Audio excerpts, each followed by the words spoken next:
பைபிள்ல பெண்கள் தங்கள் குடும்பத்தை கவனித்துக் கொண்டு தங்கள் தொழில்களிலேயும் சிறந்து விளங்கி அதே நேரத்துல ஊழியம் செய்த அநேக பெண்கள் வேதத்துல உண்டு. ஆண்டவராக இயேசு கிறிஸ்து இந்த பூமியில வாழ்ந்தபோது அநேக பெண்கள் அவரை உண்மையாய் பின்பற்றினாங்க. தங்கள் பணிவிடைகளினாலும் காணிக்கைகளினாலும் ஆண்டவருக்கு ஊழியம் செய்து நல்ல சீஷர்களாக இருந்தாங்க. இந்த பெண்கள் அனைவரும் இயேசு கிறிஸ்துவின் ஊழியத்துல பெரும் பங்கு வகித்தாங்க. அவருடைய ஊழியத்தின் ஆரம்பத்திலிருந்து முடிவு வரைக்கும் அவருடன் கூட பிரயாணம் செய்தாங்க. முதல் நூற்றாண்டுகளில பெண்களுக்கு வாழ்க்கை ரொம்ப சவாலானதாக இருந்தது. அவங்க வாழ்க்கைய பெரும்பாலும் அவங்களுடைய சமுதாயமும் கலாச்சாரமும் தான் தீர்மானித்தது. நிறைய விதிவிலக்குகள் அவர்களுக்கு இருந்தது. எந்த ஒரு முடிவையும் சுயமா எடுக்க முடியாது. முறையான கல்வி அவர்களுக்கு மறுக்கப்பட்டது. சமைப்பது, வீட்டை பராமரிப்பது, குழந்தைகளை வளர்ப்பதுதான் அவங்க பொறுப்பாக இருந்தது. மாதவிடாய் மற்றும் பிரசவத்தின் போது பெண்கள் அசுத்தமானவர்களாக எண்ணப்பட்டாங்க. ஆலயத்திற்கு செல்ல முடியாத நிலை இருந்தது. மற்ற நாட்களில் ஆலயத்திற்கு போனாலும் பெண்களுக்கு ஒரு தனி பிரிவு இருந்தது.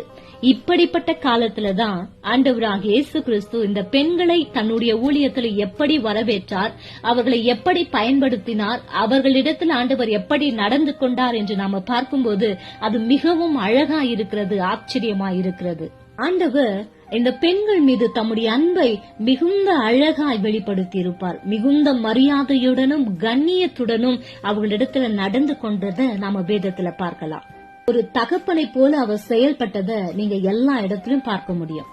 அவர்களுக்கு வசனங்களை கற்றுக் கொடுத்தார். அவர் பாதத்தில் அமர்ந்து அவர் வார்த்தைகளை கற்றுக்கொண்டாங்க. அநேக பெண்கள் குணமாக்கப்பட்டாங்க, விடுவிக்கப்பட்டாங்க. பேதுருவின் மாமி மகதலேனா மரியாள், 12 வயது சிறுமி மாத்தாள் மரியாள், இன்னும் நாயினூர் விதவை, அநேக பெண்கள் ஆண்டவருடைய ஊழியத்திலும் தங்களை இணைத்துக் கொண்டாங்க. யொவன்னா, சுசன்னா, இன்னும் அநேக மரியாள்களை நாம வேதத்துல பார்க்கிறோம். ஆபத்துகள் இருந்த போதும் இவர்கள் ஊழியத்துல பின்னோக்கி போகாம முன்னோக்கி சென்றாங்க.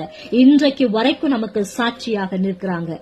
அவர் சிலுவையில் அறையப்பட்ட போது அப்போஸ்தலர்கள் கூட ஓடி ஒளிந்த போதும் சிலுவையின் அருகே நின்றவர்கள் இந்த பெண்கள். அவர் அடக்கம் பண்ணப்பட்ட போது அந்த சரீரத்தை பராமரிக்க வந்தவர்கள் இந்த பெண்கள். அதனாலதான் என்னவோ ஆண்டவர் உயிர்த்தெழுந்த உடனே தன்னை முதல் பெண்களுக்கு தான் வெளிப்படுத்தினார். முதல் உயிர்த்தெழுதலின் நற்செய்தியை இந்த உலகிற்கு சொல்ல தேவனால் அனுப்பப்பட்டவர்கள் நம்மை போல பெண்கள் தான். அவருடைய மரணத்தையும் உயிர்த்தெழுதலின் போதும் அவருடன் இருந்தவர்கள் இந்த பெண்கள். முதல் நூற்றாண்டுகளில வாழ்ந்த இந்த பெண்களே இவ்வளவு சாட்சியா இருக்கும்போது இந்த 20 நூற்றாண்டுகளில வாழ்ந்து கொண்டிருக்கிற நாம எவ்வளவு அதிகமாய் ஆண்டவருக்காக சாட்சியாக வாழ முடியும். தேவன் நம்மையும் பயன்படுத்துவார். நம்மை அர்ப்பணிப்போம். கர்த்தர் உங்க குடும்பங்களிலும் நீங்க செய்கிற